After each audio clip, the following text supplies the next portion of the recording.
आपके साथ सोनिया चौहान। बुलेटिन का आगाज करते हैं हरियाणा की खबरों के साथ। रुक करते हैं खबरों की ओर। हिसार में राज्य स्तरीय शहरी स्थानीय निकाय जनप्रतिनिधि सम्मेलन का आयोजन किया गया, जिसमें सीएम नायब सिंह सैनी ने शिरकत की और इस मौके पर सीएम सैनी ने जनसभा को संबोधित किया। क्या कुछ कहा, आइए आपको सुनाते हैं। जैसा मैंने बताया भी है कि हमारी कोशिश है कि उसमें सुधार किया जाए, उसके अंदर हम लगे हुए हैं और उसको लेकर के हम निरंतर काम भी कर रहे हैं, काम भी गति से कर रहे हैं। मैंने पूरे दिन का जब से कोड ऑफ कंडक्ट काटा, उसके बाद से मैंने लगातार हर रोज का मैंने क्या करना है क्या नहीं करना है पूरा एजेंडा तैयार किया। 100 दिन का 1.5 महीना शेष बचा है।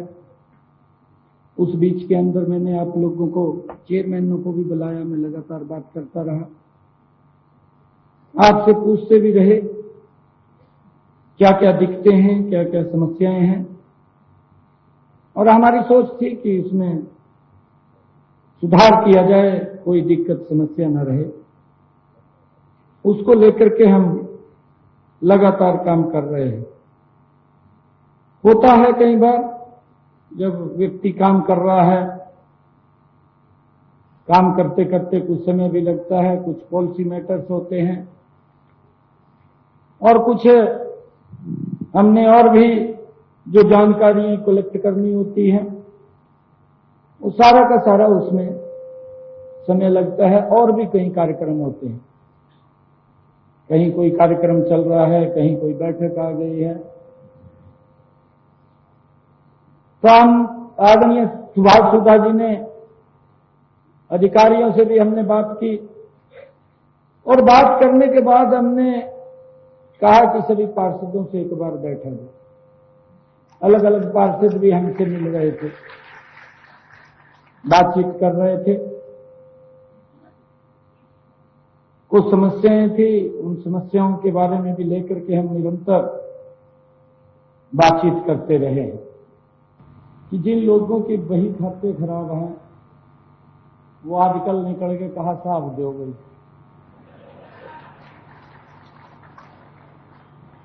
वो साहब मांगने लग गए, अपने उड़ी नहीं देखते कि हमने क्या किया क्या नहीं किया।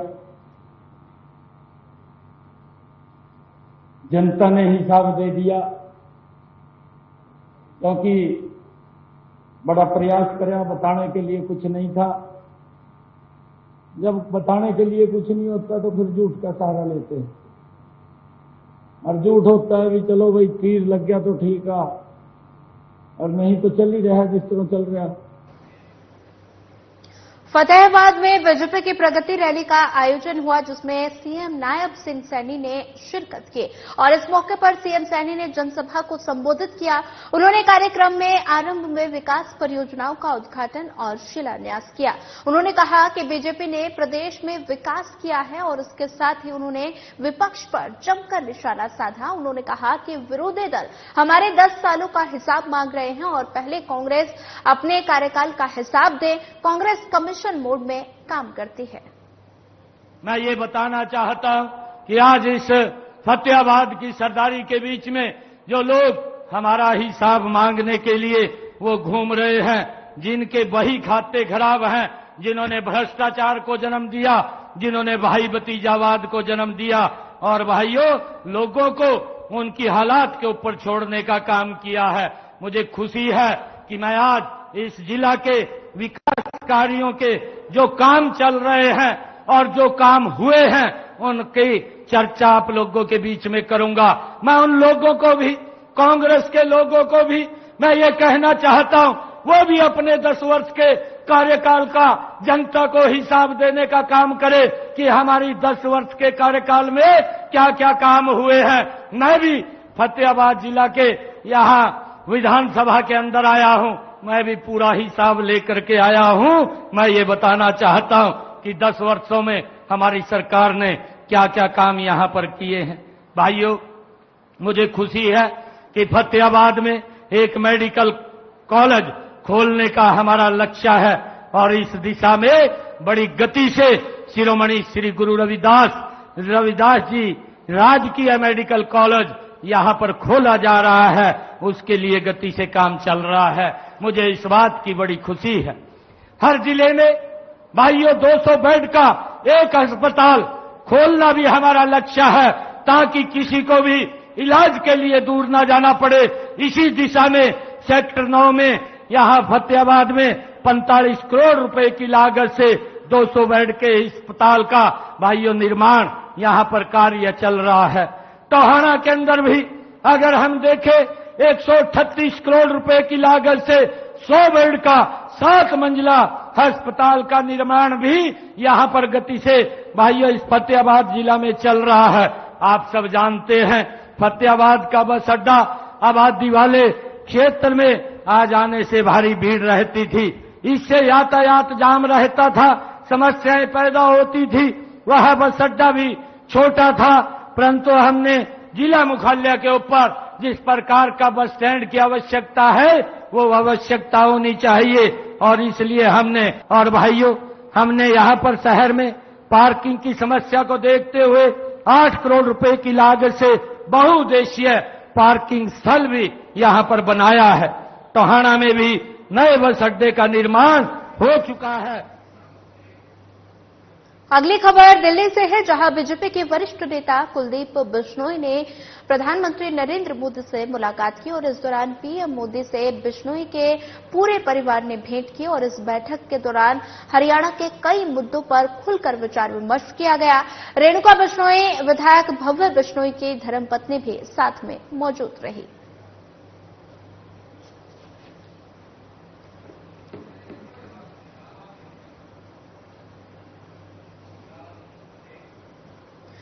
परिवहन, महिला एवं बाल विकास राज्य मंत्री असीम गोयल न्योला ने आज अपने आवास पर मुख्यमंत्री समरसता अंतर्राज्यीय विवाह और शगुन योजना के तहत 35 लाभार्थियों को 1.25 लाख रुपए की एफडी अनुदान राशि के रूप में वितरित करने का काम किया। परिवहन राज्य मंत्री आज अपने आवास पर अंबाला शहर के विधानसभा क्षेत्र से आए हुए लोगों की समस्याएं सुन रहे थे। परिवहन, महिला एवं बाल विकास राज्य मंत्री असीम गोयल ने न्योला ने कहा कि कल्याण विभाग द्वारा मुख्यमंत्री समरसता अंतरजातीय विवाह शगुन योजना के तहत लाभार्थियों को आज प्रोत्साहन राशि के रूप में प्रदान की गई है।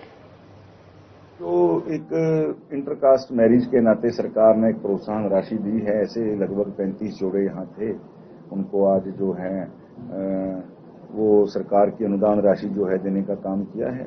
सरकार चाहती है कि भाई कास्ट क्रीड के आधार के ऊपर और जिस प्रकार से बच्चा मैच्योर हो जाता है कि अपने एक समझ के साथ वो अपने जीवन को जीने का जो फैसला लेते हैं।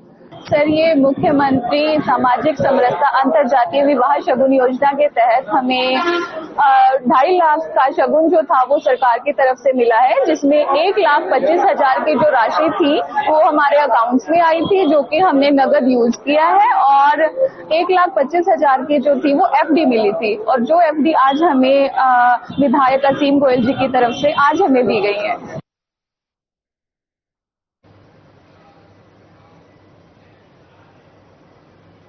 हरियाणा के वित्त मंत्री जयपति दलाल ने कहा कि भारत के युवाओं ने प्रतिभा के बल पर पूरे विश्व में नाम कमाया है। विश्व में सभी विकसित देशों में अधिकांश चिकित्सक, इंजीनियर और मल्टीनेशनल कंपनियों के सीईओ भारतीय हैं और भारतीय युवा ऊर्जा का भंडार हैं। उन्होंने कहा कि युवाओं का केवल शिक्षित होना ही जरूरी नहीं, उनका संस्कारवान और गुणवान और हुनरमंद होना भी जरूरी है। और प्रदेश में युवाओं को नई शिक्षा के तहत रोजगार परक शिक्षा मुहैया कराई जा रही है और हरियाणा सरकार का प्रयास है कि प्रदेश के युवा नौकरी पाने वाले नहीं बल्कि दूसरों को भी रोजगार देने वाले बने। शिक्षित युवा समाज का आधार है और शिक्षित युवा ही समाज को नई दिशा देता है।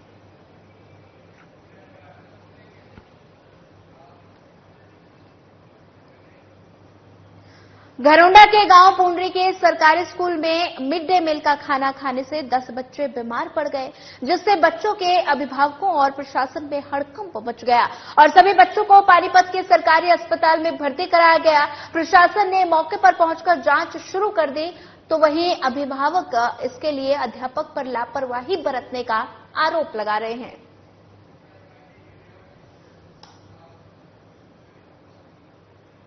पूर्व मंत्री कैप्टन अजय सिंह यादव के बेटे और रेवाड़ी से कांग्रेस विधायक चिरंजीव राव ने बीजेपी नेताओं पर जमकर निशाना साधा। उन्होंने बिना नाम लिए बीजेपी नेता सतीश यादव और 2019 में बीजेपी से विधानसभा चुनाव हारे सुनील मूसे पर आईना दिखाया और साथ ही चिरंजीव राव ने कहा कि शहर का सबसे बड़ा कब्जाधारी उनके परिवार का भ्रष्टाचार का आरोप लगाया।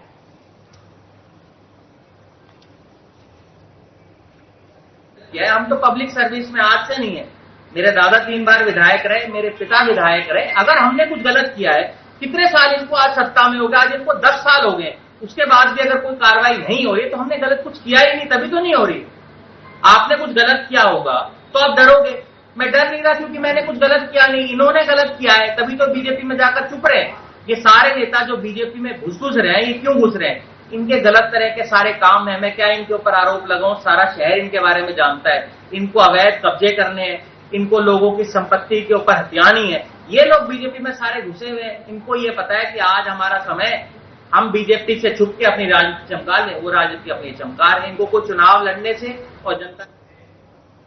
अगली खबर फरीदाबाद से है, जहां एक पिता अपने 7 साल के मृतक बेटी के शव को लेकर ऑटो की तलाश में कई घंटों तक भटकता रहा, लेकिन उसे अस्पताल किसी के भी स्टाफ की तरफ से जानकारी नहीं दी गई और साथ ही शव को ले जाने के लिए फ्री एम्बुलेंस सुविधा अस्पताल की तरफ से दी जाती है। वहीं आपको बता दें कि पंकज नाम का एक व्यक्ति अपनी बेटी को अस्पताल में दिखाने आया था, लेकिन अस्पताल पहुंचते समय बेटी की मौत हो गई और इसके बाद अस्पताल के डॉक्टरों ने बेटी को मृत घोषित कर तमाम कार्रवाई करते हुए डेड बॉडी को पिता के हवाले कर दिया। और वही जानकारी के अभाव के चलते पिता अपनी बेटी के शव को हाथों में लेकर रोते बिलखते अस्पताल के गेट के बाहर 1 घंटे ऑटो का इंतजार करता रहा। और वहीं मामले को लेकर अस्पताल के पीएमओ का पदभार संभाल रहे डॉक्टर विकास गोयल ने कहा कि वे इस मामले में जानकारी लेकर उचित कार्रवाई करेंगे।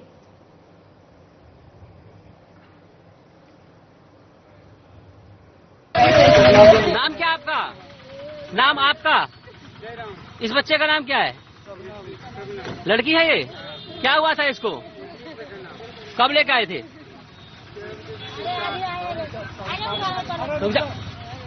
अभी आए हो?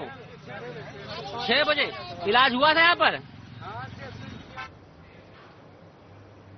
हरियाणा के सरकारी अस्पतालों में इमरजेंसी सेवाएं पूरी तरह से ठप हैं। प्रदेश के 3000 सरकारी डॉक्टर हड़ताल पर चले गए हैं। ऐसे में ओपीडी के मरीजों तक को देखा नहीं जा रहा और इतना ही नहीं, पोस्टमार्टम की सेवाएं भी पूरी तरह से बंद कर दी गई हैं। हालांकि मरीजों को कोई परेशानी न हो, इस बात को ध्यान में रखते हुए स्वास्थ्य विभाग द्वारा अस्पतालों में वैकल्पिक व्यवस्था की गई है, जिसके अंतर्गत बीएएमएस और एनएचएम से जुड़े मेडिकल स्टाफ ने मोर्चा संभाल लिया है, लेकिन फिर भी अस्पतालों में मरीजों को परेशान होता हुआ देखा जा रहा है।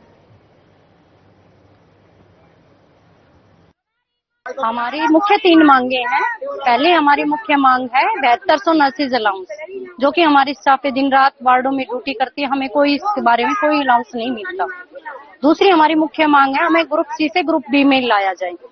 तीसरी हमारी मुख्य मांग है कि हमारे नर्सिस जो कैडर है उसका नर्सिंग। हमारी सरकार से बहुत टाइम से, लंबे टाइम से मांगे हैं और हमारी 3 मुख्य मांगे हैं। एक पहली मांग है हमारी 7200 नर्सिंग अलाउंस, जो सेंटर के बराबर किया जाए। सेंटर में तो 1998 से भी पहले सेंटर में 7200 अलाउंस मिल रहा है। तो हमारी मांग है कि हमारी नर्सिस भी 7200 अलाउंस हमें मिलना चाहिए। सेंटर के बराबर इतना काम करती है, इतनी कैजुअलिटीज और संभालती है, और कोविड में भी हमारी बहनों ने कितना साथ दिया सरकार का। तो इस चीज के लिए हमें 7200 की हमारी मांग जो सरकार से बिल्कुल जायज बनती है। हमारी सरकार से बहुत टाइम से, लंबे टाइम से मांगे हैं और हमारी 3 मुख्य मांगे हैं। एक पहली मांग है हमारी 7200 नर्सिंग अलाउंस, जो हमारी अभी ये सरकार से लड़ाई है, जो कि 98 से हमारी लड़ाई शुरू हुई थी, और हमने बहुत ही बार सरकार के सामने हमारा उसके लिए रखा है हक के लिए, लेकिन हमारी कोई भी सुनवाई नहीं हुई अभी तक। हमने बहुत बार ब्लैक बैचेस लगाए हैं। पूरे हरियाणा में आज डॉक्टर हड़ताल पर हैं और इसी कड़ी में नारनौंद में भी नर्सिंग स्टाफ द्वारा भी 2 घंटे की हड़ताल की गई है। नारनौंद में नर्सिंग स्टाफ यूनियन द्वारा 2 घंटे की हड़ताल की गई, जिसमें पेन डाउन हड़ताल की गई और सभी नर्सिंग ऑफिसर ने बढ़ चढ़कर इसमें भाग लिया और सरकार के खिलाफ अपनी मांगों को लेकर नारेबाजी कर सरकार को चेताने का काम किया। नर्सिंग ऑफिसर ममता रानी ने कहा कि सरकार से हमारी मांग है कि हमें केंद्र की तर्ज पर 7200 नर्सिंग अलाउंस दिया जाए और वो ग्रुप सी से ग्रुप बी में शामिल किया जाए। साथ ही नर्सिंग डिप्टी डायरेक्टर के पद को पदोन्नति के आधार पर भर दिया जाए। मतलब 2 आवर्स की स्ट्राइक स्टार्ट की है, ये पेन डाउन स्ट्राइक। और हमारी सरकार से मांगे हैं कि हमें एक तो हमारा जो नर्सिंग अलाउंस है, रिस्क अलाउंस 7200 रुपये वो दिया जाए केंद्र की तर्ज पे, जो कि हमारी 98 से डिमांड है। और हम लगातार सरकार से गुहार लगा रहे कि हमें हमारा राइट दिया जाए, क्योंकि 7200 हम इसलिए मांग रहे हैं कि हम फ्रंट लाइन वर्कर हैं। जब भी कोई भी ट्रेजेडी होती है, कोई भी ऐसी आपदा आती है, तो हम नर्सिंग जो होती है वो सबसे आगे जाके डील करते हैं। इससे हमने मतलब 2 आवर्स की स्ट्राइक स्टार्ट की है, ये पेन डाउन स्ट्राइक। और हमारी सरकार से मांगे हैं कि हम प्रदेश भर के सरकारी अस्पतालों में कार्यरत डॉक्टर एक तरफ जहां अनिश्चितकालीन हड़ताल पर चले गए हैं, वहीं दूसरी तरफ नर्सिंग स्टाफ भी 2 घंटे के सांकेतिक हड़ताल पर चले गए और जिसकी वजह से बहादुरगढ़ के सामान्य अस्पताल में इलाज के लिए आए मरीजों को काफी परेशानी का सामना करना पड़ रहा है। वहीं मरीजों का इलाज का जिम्मा बहादुरगढ़ के नेशनल हेल्थ मिशन के तहत नागरिक अस्पताल में तैनात चिकित्सकों ने संभाला और मरीजों का इलाज किया।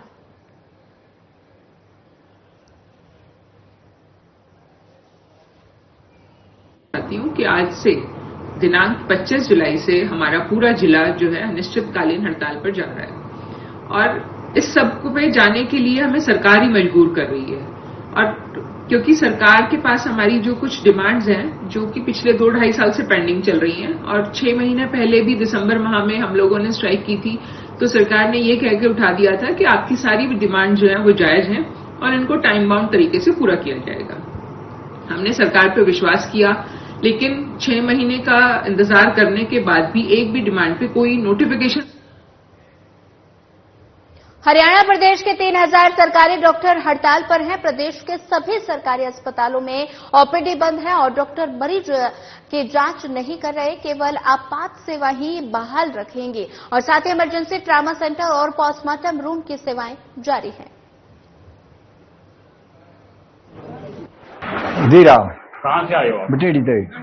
और एलन जेपी हॉस्पिटल आए हो आज आप यहाँ पर स्ट्राइक पे हैं। हाँ, इसका इलाज नहीं हो पा रहे थे। इलाज नहीं हो रहा, कहीं गेड़े मार लिए, कभी कोई सा डॉक्टर पे भेज दिया, कभी कोई सा भेज दिया, कोई सुना नहीं कर रहा।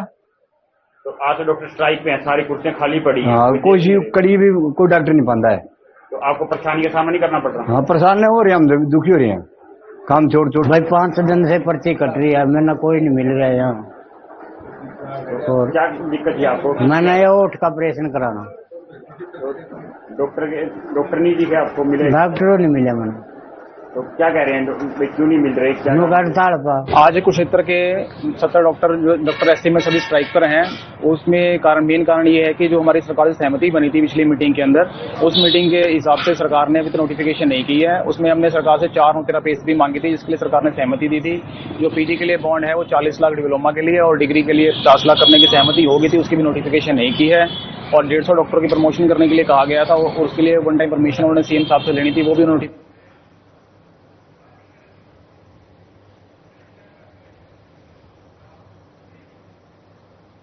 पूरे प्रदेश के सिविल अस्पताल के डॉक्टर्स अपनी मांगों को लेकर अनिश्चितकालीन हड़ताल पर बैठे हुए हैं।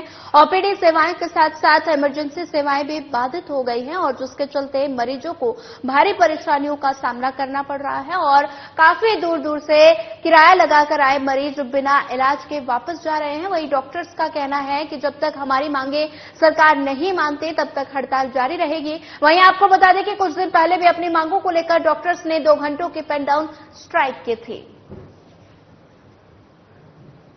बस स्ट्राइक पर मुद्दे कोई नए मुद्दे नहीं है, ये मुद्दे वही पुराने मुद्दे हैं जिससे सरकार पिछले 1.5-2 सालों से मुंह मोड़ती आ रही है। इससे पहले की जो हमारी स्ट्राइक थी उसके अंदर भी सरकार ने सभी मुद्दों पर सहमति जताते हुए कहा था कि डॉक्टरों की सभी मांगे जायज है और हम इनको जो है तुरंत इनको नोटिफाई कर देंगे। बट 6 महीने बीत जाने के बाद भी इनके ऊपर कोई कार्रवाई नहीं हुई। इसके बाद हमारी 1-2 घंटे की पेन डाउन सांकेतिक हड़ताल भी हुई थी। फिलहाल इस बुलेटिन में इतना ही। ज्यादा खबरों के लिए बने रहिए हमारे साथ। नमस्कार।